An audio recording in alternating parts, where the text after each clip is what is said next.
Magandang araw mga lods. Silipin natin yung ating mga kits. Kasi parang may naispatan ako rito ang special na naman mga lods. Kunin natin at makikita nyo. Ito mga lods, tingnan nyo. Pagmasdan nyo mabuti mga idol, mga lods. Meron na naman tayong half cider mga lods. Ayun o, ayan mga lods. Hindi ito yung clutch nung kabila. Sa kabila to. Although kalahi niya, parang kapatid niya sa ama to, yung may inakay nito mga lods. Ngayon siya kumbaga mga lods, magkamag-anak ito. Kaya swerte naman mga idol. Let it, bang. Magandang araw mga lods. Ngayon ito yung mga inakay natin na malapit ng bumaba. Totally mga lods, yung iba nandun na sa flying cage. So may up and down na flying cage sa baba. Nandun na yung iba. Tapos yung iba pinwersa ko ng nilagay doon kasi kumpleto na yung kumbaga karapat dapat na sila. Pag yung lalabas sila, nag-aaway yung mag-asawa, parang yun kung nagsiselos ba o kasi gano'n ang ibon pag medyo kasi siyempre hayop yan, may nakitang mas maganda, parang bata pa pinupupog na, kaya nagagalit yung inahin, nag-aaway sila. Ngayon ako, alam ko na yung mga gano'n mga idol, kaya minabuti kong total na sila, talagang ganap na silang ibon. Nung nilagay ko sila sa tumutok ka naman Tsaka may magsusubo naman ako kasi may halos mga ilang araw lang na naglagay ako ron. Magkakasing edad mga idol. Kaya masusubuan nyo kung hindi pa marunong. Kasi kumbaga parang na-baby masyado. Ayan yan yung mga lods. Ayan kita nyo. Kaya tapos mag-aaway itong dalawang pares. Kaya sabi ko alisin ko. Hindi maganda yung senyalis yun Parang nagsiselos siya kasi nakikita nung kak maganda tong yung anak niya. Kaya siyempre hayop yan mga lods. Wala namang isip na kagaya natin niya. Kaya gusto niya totally nung binaba ko yun kakastahin niya. Kaya sabi ko alisin ko na baka mapatay pa. Tsaka silang dalawa nag-aaway. Ayun mga lods. Totally itong video na to makikita niyo yung mga ayan na siya. Makikita niyo yung mga inakay ko, mga binababa. Yan ganda mga lods. Sa personal, napakaganda yan. Ito, bago rin yan mga lods. Ibig ko sabihin mga lods, makikita niyo yung mga binaba kong kits yan, kagaya ng mga to. Tapos yung mga, alam mo yun, yung bumaba na sila pero hindi pa kompleto yung balahibo. Maganda yung ibon na gano'n mga lods Kumbaga matalino yun pag at saka maamo. Kasi bata pa, nahawakan mo. Kaya pag lumaki na at nagkaedad, kilala ka niya. Kesa yung ganito, ito sigurado, ginawa ko, kinagat ako itong green na yan. Kaya kung nakikita nyo bumababa yung nyo, ilang beses yung inakits, binababa ulit, pabayaan nyo. Siguro kung hindi naman masusungkit ng daga o pusa, bayaan nyo lang kasi mas advantage yung ibon. Mas maamo yun at saka mahawakan nyo na bihirang kumagat. Ako experience ko na yan mga idol, kaya huwag kayong mabahala sa ibon pag yung maaga pa'y bumababa na o kaya binababa ng niya. Bawa, kita nyo nasa baba, yakit nyo uli. Pag ilang beses na dun sa baba, pabayaan nyo na yon. Sabihin magdi-dependent na yon mga lods.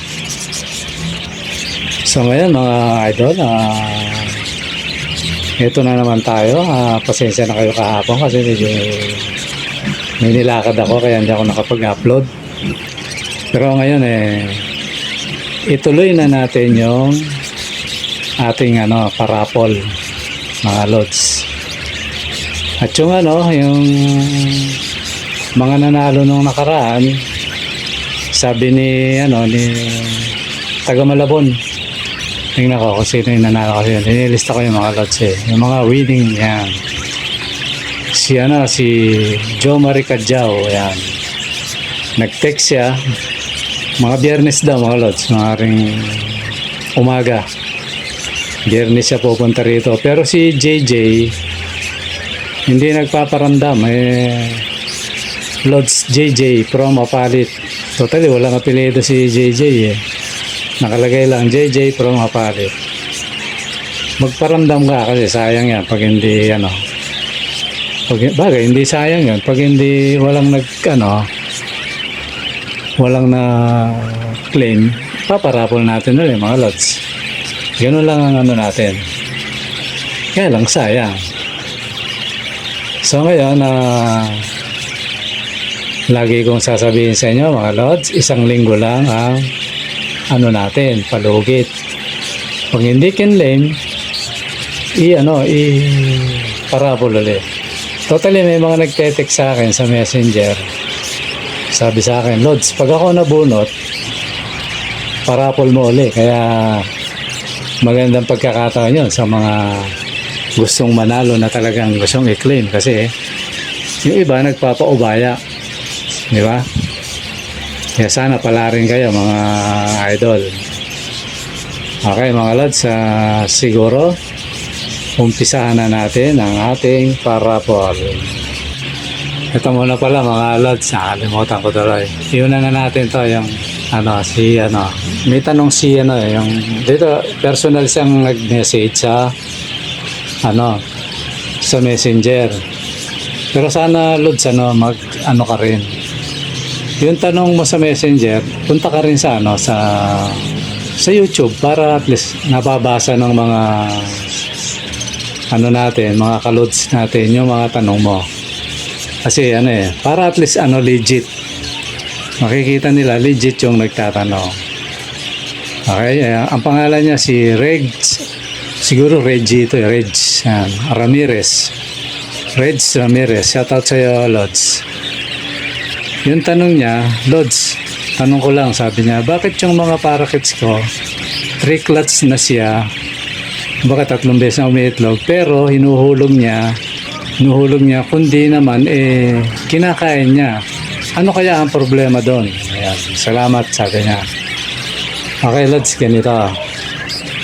Totally, maraming cause, o maraming dahilan. Ito mga idol, pasensya na kayo kung medyo hahaba tayo bago tayo magparabol kasi ito importante sa akin to para yung mga kasama nating mag-iibon alam nila yung gagawin pag mga ganitong sitwasyon. Ito Reds, kung bago ka pa lang sa aking channel, siguro lalo na kung di ka pa subscribe ka na Lods. Magano ka una sasagutin ko to tapos magbalik ka. Marami na ako nasagot na ganito. Ito yan, sagutin natin ulit. Una-una, dapat ang yung cage nasa mataas. Yan, number 1 yan. Tapos, hindi siya daanan ng tao. Importante yan, Lods. Kasi, kahit mataas siya, kung daanan ng tao yan, useless yun, idol. Nagagambala, lalo na yung nasa gilid lang ng bahay. Kasi ako may nakita, nasa kusina. Siya nasa garahe. Nagtataka sila, bakit hindi umiitlog? Naaabala yun Swerte mo na lang kung ang kung ang alaga mo bata pa nandun na, yun, baka masanay. Siguro ang may papayo ko sa'yo, unang-una dapat, kagaya sa akin, di ba? Kita nyo naman, hindi naman totalin tahimik yan, nasa bubong. Totally, sa akin, daanan ng pusa. Pero kung mo alam ng ibon, safe siya Nakakaitlog siya. Meron nga ako mula sa bubong nakatayo ako sa bubong. Wala pang gatuhod yung yung baba nung kanyang cage. Nakikita nyo naman siguro pag ako. Nagbibideo. Kagaya nung nakita nyo kinuha kong inakay, di ba? Yun? Gatuhod lang yun. Wala pa nga. Pero bakit? Ang lakas niyang umitlog, ang lakas niyang mamisa. Di ba, no? Tsaka bakit hindi niya sinisira? Kasi yung mga ibon na yan mga lods, may mentality yan na kahit mababa yan, feeling niya safe siya. Hindi masyadong naistorbo. Tapos, ako kasi ginagawa ko dyan kahit mababa. Kahit matagal ko ng ibon yan, hindi ako padaskul-daskul gumalaw. Ano mo yung uupo muna ako, nakikita nila ako. Ang alam nila nung pakakainin ko. Kaya kung mapapansin nyo minsan, di ba, binibidyo ko, nakakapit lahat sa screen. So alam ng ibon yun, sa araw-araw, pag nakita nila umupo ka doon, ibig sabihin yun, ang iniisip nila, pakakainin mo. So yun naman talaga yung nangyayari mga lods. Di ba, no? So ngayon ang ibon, sanay na sanay sa akin.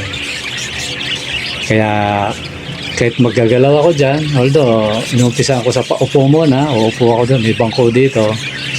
Yun, sinalam ng ibon, nandyan ako. Tapos yun na, umpisan ko na silang pakainin. Minsan kukunin ko yung inakay, lumalapit pa nga, di ba? Nakikita niya mga lods, ha?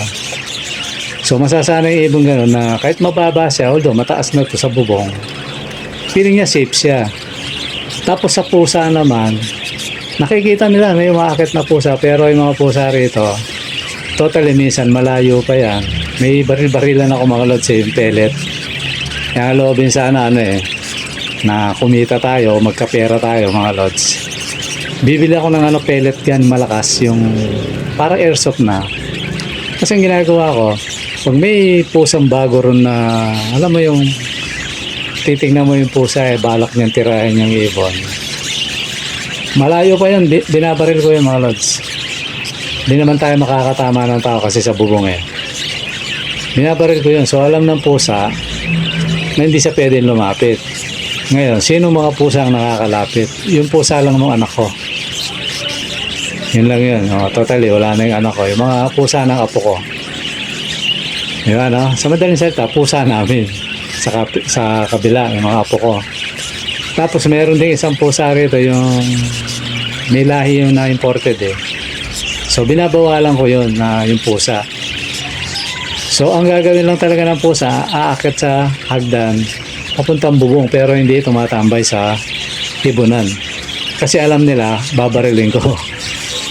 Ganun yun mga lods. So alam ng ibon yun, safe sila. Ngayon, kung sa daga naman, ngayon, may nakikita na naman akong tayo ng daga, pero wala naman ako nararamdaman. Ang alam ko yun matulis ang nguso. Kung tawagin sa Kapampangan dagang sungsong. Ayan, matulis yung nun, nguso. So yun, hindi nangangain ng ibon niya mga lods. Kinakain lang nun yung mga nalalaglag. So hindi walang ingay sa ibonan natin. Paminsan-minsan lang siguro kasi may pusa kami bata pa rito. Nangungulit pero hindi yung ibon doon. Parang alam din ng ibon na hindi kami gagalawin nito kasi nakikita nila hawak-hawak ko yung pusa. Kasi nandyan ako, nakatulang ko, hawak ko. Kaya masasanay ang pusa na hindi nang gagalaw ng ibon. Masasanay din ang ibon na hindi sila gagalawin. So ibig sabihin, yung sa akin, ito pinapakita ko lang ang load sa Reggie na lang kasi na may hate na pipilipit yung dila ko. Reggie na lang itawag ko sa iyo, Reg. So ibig sabihin, yung kinikwento ko sa iyo, yun yung base sa karanasan ko. So kahit mababa, tapos nasa bubong naman, tapos walang masyadong tao, ako lang. Yung pusa naman wala. Totally, hindi sila naaabala. So alam ng ibon, safe siya. So kaya kahit mababa man yan na nasa bubong, maganda silang mangitlog tsaka mamisa. Yun ang isang dahilan nun. Kaya nakakapisa ako. So yun sa'yo, baka ang nangyayari, yun nga, daanan ng tao, maingay, baka nagagalaw pa yan, naistorbo. Yan, siguro maganda, ilipat mo dun sa, yung ikaw lang halos yung nakakapunta. Tapos, yan mo, siguruhin mong walang dagang nakakaakit sa kulungan, walang asong maingay, na pusa na nakikita nila na parang, alam mo yan, alam ng ibon yan yung parang didiskarte yung pusa. Ayun, baka mamaya hindi mo napapansin yan, Lods. O kaya, may mga kapitbahay kang maingay dyan na sobra na talagang ibon pag nagpatugtog kalampag talaga. Yan. Isang isang dahilan pa yan. Buti kung kagaya sa akin, sinasanay ko sila sa mga sounds kasi may radyo sa taas. Una mahina hanggang sa minsan malakas na, pero nasanay na kasi dito na nagsilak itong mga to so sanay sila. So yun ang mga dahilan, Reds. Tapos tingnan mo rin yung isang dahilan pa, tingnan mo rin yung pugad. Ito, mo, baka mamaya merong ipis o butiki sa loob. O kung ano mga insekto dyan, gagamba, gano'n. Checkin mo. Baka mamaya meron yan, napapasok yan. Butiki o ano yan Hindi talaga mapapakali yung dyan. Yung ibon mo. Tapos ang isa pa, baka nakatutok yun sa liwanag. Baka magtataka kayo, paano yun? Ang ibon, gusto niya nasa corner yung butas. Yung hindi mamaya, sa sikatan ng araw na gano'n doon nakatutok yung daanan ng ibon, papasok sa pugad maliwanag sa loob yun. Tandaan niyo mga lods, ang gusto ng ibon, lalo na yung parakit na yan, pagpasok niya madilim. Mamaya sa pool sa liwanag yan maghapong maliwanag yung niya, yung kanyang pugad sa loob kahit sa paanong paraan hindi itlog yan. Sisirain lang niya. Yan yung mga dahilan, mga naistorbo o kaya nakatutok yung niya. Humaring tayo rin, baka mamaya silip tayo na silip, di ba at niya titingin ka, ayaw din ng ibon niya. Mas maganda pa yung idol na Lods, maganda pang isang beses mo lang sinilip pa nangingitlog na, o bayaan mo lang, huwag mo lang laging isang gagawin mo lang, pakainin siya kung ano ang dapat gawin. Yan yung kasi pag may ibong maselan maselan ng ibon na ayaw niya yun laging tinitingnan, tatapon niya talaga yan. Ngayon kung lahat ng yun ginawa mo na ganun pa rin yung ibon mo, ayun, siguro isa ka sa 1 in a million na nakatsamba ng ibon na may attitude. Kasi ako dati may ganun akong nilimliman niya pero taas na niya itatapon. Kita mo fertile siya pero itatapon. Ngayon ganito, pag ganun yung ibon mo na may attitude talaga, kasi hindi natin maiwasan yan kumbaga sa tao may ugali kumbaga, parang chismosa. Kaya ko na halimbawa chismosa, kahit anong gawin mo dyan chismosa talaga yan. Kahit anuhin mo pa yan baka chinichismis kayo, bigyan na lang kita, barkadahin mo, bigyan mo ng pera, ilibre mo pag likas na chismosa yan, kahit anong gawin, chichismis ka pa yan. Sabi niya, alam mo, nabayaran ako para hindi lang ako, para manahimik ako, gano'n. Kasi likas na chismosa yun. Parang gano'n sa ibon. May attitude siya, talagang nagtatapon. Ako may ibon gano'n dati, Lods. Kahit anong gawin ko, nagtatapon. Ngayon, ang ginawa kong solusyon doon, iitlog siya, kinukuha ko. Kasi fertile siya Meron ako mga ibang na alam mo yung halos kasabayan niya, doon ko sinasabay. Ganun lang ginawa ko. So kahit may attitude siya, nakakapag-produce ako ng yung lahi niya, lalo na kung maganda yung lahi. Ngayon kung hindi naman at meron ka namang ibang pares, hihanap mo ng ibang pares. Kasi baka hindi compatible talaga yung mo. Tapos mo, ilagay mo sa flying cage, bayaan mo muna siyang isama mo sa marami. Baka sakali pag mga 1 buwan, 2 buwan at saka mo parisan ng iba, baka sakali tumino siya. Tapos huwag mo ibalik dun sa dating cage niya. Kung may kung meron kang kung meron kang bagong cage, o kaya bili ka, kasi ganun talaga yung Lods o kaya gawa ka, ilagay mo sa bagong cage para bagong Parang bagong bahay niya, ganun. Tapos bagong pares. Ganun na lang gawin mo, Lods. Kasi ako, naranasan ko na yan. Kahit anong gawin ko sa ibon, pinalit ko, pinaris ko, talaga may attitude. Pero itry mo rin na pag pinahingon 2 buwan, parisan mo, malay mo tumino. Kasi yung sa akin, wala eh. Pinarisan ko na, hindi talaga tumino. So, attitude na yun. May ganun talagang ibon, mga Lods. So, kayo magtaka sa ganon. Pero bago mo sukuan yung ibon mo, gawin mo muna lahat yung sinabi ko, Lods. Baka sakali, malay mo. Lalo na kung maganda yung ibon mo, sayang yan. Pero kung hindi naman kagandahan, normal na ibon lang, kaya okay lang.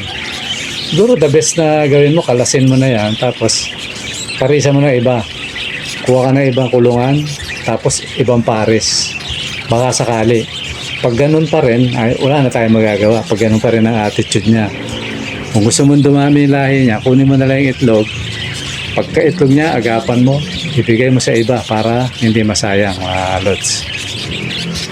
So yun yung ano ko sa iyo, Reds Ramirez. Sana, Lods, nakatulong sa ito. Sana makatulong kasi sayang yung ibon mo eh. Parang nakikita ko yung dating nangyari sa akin eh. Tapos ang ibon ko eh, konti pa lang. Kaya talagang ginagawa ko ng paraan. Pero kung marami kang ibon, Lods, huwag mo na sayangin yung panahon. Ipares mo sa iba, bagong kulungan, bagong pares. Pag ayaw pa rin, gusto mo, itry mo uli isa. Palitan mo yung pares, salpakan mo uli. Pag hindi talaga, wala na tayong magagawa. Ganun talaga yan, Lods. Kasi meron talagang ganyang ibon. Okay, Lods, sana makakatulong sa itong itong payo ko sa iyo bilang isang maliit na mag-iibon na ang layon ko ay makatulong sa mga kagaya nyo, mga idol. Okay, mga Lods, iwan na natin yun at punta na tayo doon sa ating raffle. Ayun, mga Lods, nandito na tayo ngayon sa ating tambiolo na umiikot. Ayan, mga Lods, sino kaya ang mapalad? Ayan na, mga idol.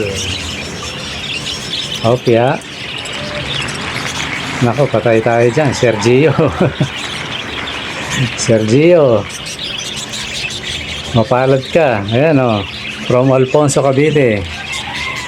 Ayan, congratulations sa iyo, Lods. Madadagdagan yung padadala ko sa iyo. Napakapalad mo. Ayan. Ayan, remove na natin yung pangalan niya. Automatic yan, mga Lods. Aalisin yung pangalan. Kinokopya ko lang para matandaan ko yung petsa. Okay, remove na natin. Ayan. Okay, sunod naman, mga Lods, paikutin na natin ang tambiolo ng Kapararan. Ayan, mga Lods, inalis na natin yung pangalan. Okay, again. 1, 2, 3. Ayan, mga Lods, sino kaya yung pangalawang mapalad? Sino yan? Sino yan? Si Jason Aquino ng Batangas. Pero naglalagay sa Muntinlupa. Hindi ko alam kung sa loob ng munti o sa labas, Lods. Ayan, Jason Aquino, Batangas. Ito, nakausap ko ito, mga Lods. Ano siya? Taga Batangas pero nagtatrabaho sa Muntinlupa yata. Hindi ko lang alam kung sa loob o sa labas, mga Lods. Ayan. Tinatanda ko yung Lods para alam ko yung petsa. Okay? I-remove na natin yan. Congratulations sa inyong dalawa. I-claim nyo na yung yung inyong panalo para magparami na kayo ng mga kits, mga Lods. Ayan, balik na tayo dito. Kaya yan, 1 linggo lang yan, mga idol, Pag 1 linggo hindi nyo na-claim, para raffle natin ulit. Pero si Sergio, totally may kinuwang ibon sa akin to. Di ba, Sergio, siya, isasabay. Ayun, tama-tama, inabutan siya ng paraffle. Yung ibon na kukunin niya at saka yung ano, panalo niya, ayun. Siguro isang kargahan na lang. Sergio, ano, antayin mo na lang na matapos to. Tapusin natin tong... Pero hindi, pwede na rin ano. Kumontak ka na ng rider mo. Gaya ng usapan natin. Bahala ka ng ano, mag kumontak ng ano, kung ano yung application na gagamitin mo. TikTok ba, Lazada, o ano ba. Sa mga rider na ano. Kasi pag rider, mabilis. Ang motor lang. Ano na yan, alam mo naman yung address ko, lagi naman tayo nag-uusap sa Messenger. Alam mo yung address ko, although kung medyo nalimutan mo, bibigay ko pa rin. Tapos yung address mo para alam ng rider kung saan man yung contact. Ayun, para itakbo sa'yo. Bahala ka na, Sergio, sa ano. Ngayon ang usapan natin yung pamasahe ng mga ibon, ikaw na ang sumagot. Kasi alam mo naman, tayo isang mahirap pa lang. Sana balang araw tayo, guminhawa ng konti para pag may nananalong ganyan alam mo yun, sagutin na natin yung yung pamasahe. Kasi wala sa ngayon wala pa. Sana maging kagaya tayo ni huwag na si Mamos kasi si Mamos Mamos nga ba o huwag na yung mga ganon. Kasi daan-daan libo na kinikita niya, milyon. Kahit tayo basta kaya lang nating baka hindi lang yan ang ipamigay natin mga lods. Di ba no? Mali, masagot na yung pamasahe. Di ba no? Tapos may patuka pa. O, di ba? Tapos pag talagang asensado na, may package pa mga lods. Samahan nyo ako manalangin mga lods. Kasi siyempre, ang unang-unang makikinabang dito, siyempre kayo. Kasi, kayo yung kasama ko sa ating pagbablog. At sana, pagdating ng araw, ganun, no? Although tayo, nangangarap lang mga lods. Wala namang bayad yun kaya okay lang. Unlimited na tayo, di ba, no? Para alam mo yan, kasi ako mga lods gusto ko pag namigay ako todo, yung todo talaga na, yan, kagaya niyan. Huwag lang yung sobrang layo, huwag lang yung, Bicol na yan, pahirapan na yan mga lods. Pero kung Cavite lang, yan. Malabon, Muntinlupa, yakang-yakang ipamasayan, lods. Sana balang araw, mangyari na, pag nanalo ng ibon, may cage na, libre cage na. O kaya kung, basta, pambili ng cage, meron. Di ba, no? Sana ganun. Kasi, kung kumikita na tayo ng maganda, kaya natin gawin yun. Pero sa ngayon, mga lods, wala. Matagal pa yun, mga lods. Bibilang pa tayo ng taon. Pero sa ngayon, nangangarap tayo. Malay nyo, maabot natin, di ba? Wala na akong masamang mangarap Huwag lang tayong mangarap ng masama. Kasi meron nangangarap masama Gusto niya makapag-asawa ng 5. May 3 na siya. Tapos unang pamilya niya, kawawang-kawawa. Ayan, parang nangyari sa akin ayoko na lang kwento sa inyo mga lods. Paano mga lods? Mamaya kung saan na naman tayo mapunta. Alam niyo naman, may pagdirim din pa ako kahit konti pa Sabi may nalamati sa ko. Kaya mamaya saan tayo mapunta. Kaya okay mga lods, hanggang dito muna. At congratulations dun sa dalawa na si Sergio at si Jason Aquino ng Batangas at Muntinlupa. Dalawa yung address ng mga lods. At si Sergio ng Cavite. Congratulations sa inyo. I-claim nyo na yan. Kasi ang pecha ngayon ay 22. Ayan, tandaan nyo yung araw na yan. Araw ng Webes hanggang sa susunod na Webes. Pero si Sergio siguro hindi nasakop ng to kasi nag-usap kami nito na may talaga to kukuning ibon. Kaya isasabay ko na lang kung kailan niya Kaya yan, Sergio, partida na sa'yo. Kasi unfair naman kung lalagyan kita ng kasi may usapan tayo. Okay mga lods, congratulations sa inyong dalawa. Totally 4. Ayan, nakaka8 ibon na tayo mga lods, pero bukas siguro may magkiklaim. Okay mga lods, hanggang dito muna at maraming salamat sa panonood. Mabuhay tayong lahat. Bye-bye.